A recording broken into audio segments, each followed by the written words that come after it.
talk to each other, like if you're mad or you have to say something. It was noisy. It was noisy. So we shouted at each other. Not like that. I don't know if they were shouting. I didn't see anything.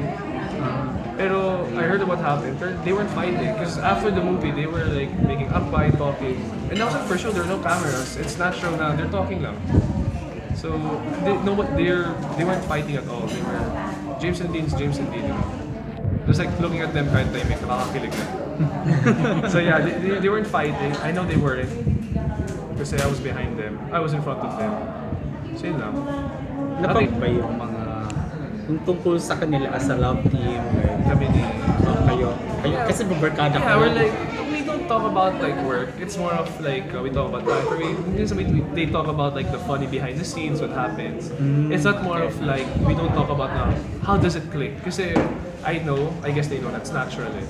And that's really beautiful about their love team na kahit hindi sila, diba, super nakakakilig and ako rin. So when I watch. But I'm thankful na we make time for each other.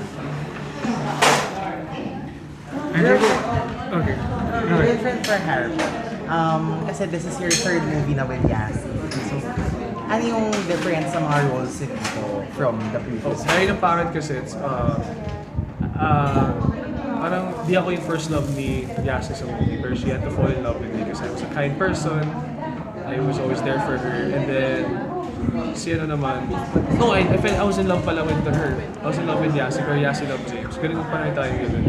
So basically, the end, naging kami ni Lori. Sa Wang Fang naman, I fell in love with her. And she liked me also. So kumbaga, may isa siyang aswang. Then sa Girlfriend for Hire naman, the role is, I was gonna be in a fixed marriage by someone. I need to have like an offspring to continue my family name because I own the school and we're rich. So I didn't like the girl my grandfather was gonna make me marry. So I had to hire a girl. So I found this girl, Yasi. She's a Jolo, girl. In a way na parang scholar siya, makulit siya, she's different from all the girls. So I got her. I